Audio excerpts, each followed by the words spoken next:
নমস্কার বন্ধুরা, চলে এসেছি ছাদ বাগানে একটা নতুন ভিডিও তোমাদের সাথে শেয়ার করতে। আজকে কি করব, কি ছাদে কাজ করব সেগুলো দেখো। আর তার আগে আমার পুরনো বন্ধুদের জানাই অনেক অনেক ভালোবাসা। নতুন বন্ধুরা যারা আমার চ্যানেলে নতুন এসছো তাদেরকেও আমি জানাই আমার চ্যানেলে সুস্বাগতম। তো আজকে ভিডিওতে মূল বিষয় হলো বগনভেলিয়া বা কাগজ ফুল গাছ আর স্থলপদ্ম গাছের কাটিং। সেগুলো এখন এই বসন্তকালে ফুল পাওয়ার জন্য কিভাবে কি খাবার দেব, আর এই কাটিং থেকে আমি যখন করেছিলাম সেগুলো কিভাবে নতুন কলম করে সেখান থেকে আমি নতুনভাবে চারা তৈরি করেছি সেগুলো দেখাবো। আর সেই চারাগুলো আজকে আমি মাটিতে লাগাবো। তো চলো ভিডিওটা শুরু করা যাক। তো দেখতে পেলে গাছগুলো আমি কেটে দিয়েছিলাম, যে কাগজ ফুলের গাছ আর স্থলপদ্ম।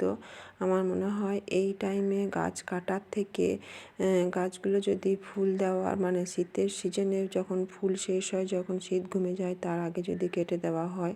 আমি এই গাছগুলো অন্তত ডিসেম্বরের শেষ সপ্তাহ করে কেটে দিয়েছিলাম। আর জানুয়ারি আর এই ফেব্রুয়ারি প্রথম সপ্তাহে গাছগুলো থেকে কত সুন্দর শাখা বের হয়েছে দেখো।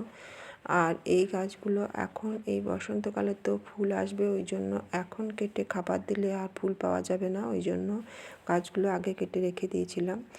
আর গাছগুলোতে আমি একটা খাবার দিলাম, নিয়েছিলাম স্টেরুইন, সিউইচ আর একটু লাল পটাশ। এইগুলো আমি 4 চামচ করে নিয়ে সমস্ত একসঙ্গে মিশিয়েছিলাম। আর এইগুলো আমি একে একে সমস্ত গাছে, এই যে কাগজ ফুলের গাছ, তারপর বগনভেলিয়া, তো এগুলো সব একটু করে সাইডে খুঁড়ে দিয়েছি। আর একটু করে আমি ওদের আগাছাগুলোকে নষ্ট করে দিয়েছি, একটু করে সাইডে গোড়াটা বাদ দিয়ে একটু দূরে এমনি করে খুঁড়ে দিয়ে মাটিটা একটু আলগা করে তারপর ছড়িয়ে দেব এই খাবারটা। আর তারপর এগুলোতে আমি জল দিয়ে দেব। তো দেখো কিভাবে কি করি। সমস্ত গাছেদের আমি এইভাবে দিয়ে দিয়েছি। আর স্থলপদ্ম আর একটা নীল জবা ছিল, সেইগুলো আমি এই খাবারগুলো একটু একটু করে আমি সমস্ত গাছেদেরকে দিয়ে দিচ্ছি। এখানে রয়েছে আর একটা কাগজ ফুলের গাছ। তো যাই হোক, এইভাবে আমি আমার গাছগুলো পরিচর্যা করে থাকি। এটা হলো স্থলপদ্ম গাছ। এই গাছটাও আমি ডিসেম্বরের লাস্ট উইকে কেটে দিয়েছিলাম ডালগুলো। আর এই ডালগুলো থেকেও আমি কিভাবে চারা তৈরি করেছি চলো দেখবে। এখন এগুলো খাবার দেওয়া হলো। তো চলে এসেছি এখানে এই টবটার মধ্যে। এটা একটা প্লাস্টিকের টব। এই টবটার মধ্যে আমি ওই গাছগুলোরই যে ফেলে দেওয়া ডালগুলো ছিল সেগুলো ফেলে দেব। তো একটু বালির মধ্যে রেখে দিই। এইভাবে আমি এই লাল বালির মধ্যে ওই সমস্ত গাছের ডালগুলো বসিয়ে দিয়েছিলাম। এগুলোর মধ্যে কিন্তু আমি কোনো রুটিন হরমোন কিংবা কোনো কিছুই দিইনি। এমনি জাস্ট ওই লাল বালি একটু ভিজিয়ে দিয়ে তারপর গর্ত করে দিয়ে তারপর এই ডালগুলো বসিয়ে দিয়েছিলাম। কিন্তু এই ডালগুলো থেকে এখন প্রচুর প্রচুর শিকড় বের হয়েছে। আর এগুলো এখন মাটিতে বসাবো। চলো তোমরা দেখো গাছগুলো কেমন শিকড় বের হয়েছে। আমি আগের ভিডিও এটা শেয়ার করেছি, তোমরা যারা রোজ ভিডিও দেখো তারা অবশ্যই জানবে। তো এই গাছগুলো থেকে দু একটা যেগুলো কম বেরিয়েছে সেগুলো আবার বসিয়ে দেবো। আর দু একটা গাছে প্রচুর শিকড় বেরিয়েছে। এই যে দেখো, এটা একটা স্থলপদ্মর ডাল। বগনভেলিয়া আর স্থলপদ্ম সমস্ত ডালগুলোই আমি ফেলে দেবো। তো ওই জন্য একটু এভাবে আমি লাগিয়ে দিয়েছিলাম। তোমরা যদি এভাবে গাছের আবার নতুন করে ডাল থেকে চারা তৈরি করতে চাও তাহলে অবশ্যই লাল বালি নেবে, বালিটা হাতে করে সমান করে নেবে। আর তারপর বালিটাকে বেশ ভালো মতো করে জলে ভিজিয়ে দেবে। আর তারপর আঙুল দিয়ে একটু গর্ত করে নিয়ে এই গাছের ডালগুলো বসিয়ে দেবে। অবশ্যই কিন্তু সেক্ষেত্রে যে ডালটা উপর ডালের গোড়ার দিকটা নিচে আর ডগার দিকটা উপরে করে বসিও, কারণ অনেক সময় তাড়াহুড়ো করে আর পাতাগুলো তো রাখা যায় না গাছের, ওই জন্য বোঝা যায় না। পাতাগুলো সমস্তই কেটে দিতে হবে, শুধুমাত্র গাছের ওই ছোট্ট ছোট্ট যে পাতা সেগুলো রেখে দিয়ে ওই কুন্দ বলতে পারো যেগুলো, সেগুলো রেখে দিয়ে আর এইভাবে আমি বসিয়ে দিয়েছিলাম। আর এখন এই ডিসেম্বরের শেষ থেকে জানুয়ারির প্রথম সপ্তাহ পর্যন্ত এর মধ্যে কত শিকড় বের হয়েছে দেখো। তো এত শিকড় যখন বেরিয়ে গেছে, এগুলো এখন আর বালির মধ্যে রাখা ঠিক হবে না।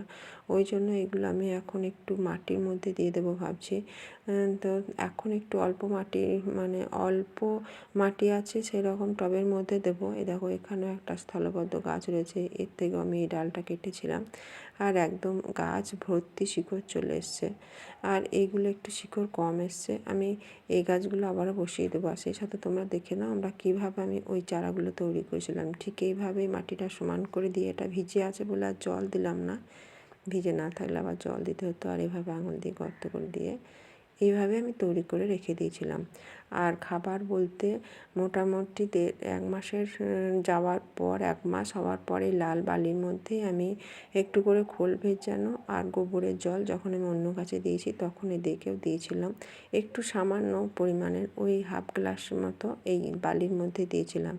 এই খাবারটুকু দেওয়া হয়েছিল, কেননা বালিতে তো শুধু জল দিলে হবে না। যখন দেখবে যে গাছগুলো পাতা আসছে, গাছগুলো তুমি দেখলেই বুঝতে পারবে যে এগুলো মানে বেঁচে আছে, এগুলো শাখা তৈরি হচ্ছে, শিকড় আসছে, তখন তুমি এইভাবে একটু করে ওই খোল ভেজানো জল কিংবা গোবরের জলের লিকুইড দিতে পারো। কিন্তু রাসায়নিক সার অবশ্যই দেবে না, রাসায়নিক সার এইটুকু গাছে নিতে পারবে না। আমিও এইভাবে একটু করে ওই খোল ভেজানো জল আর গোবরের জল এইগুলোই মোটামুটি গাছ লাগানোর 1 মাস পরে থেকে দেবে, যদি দেখো একটু একটু করে পাতা আসছে তবে।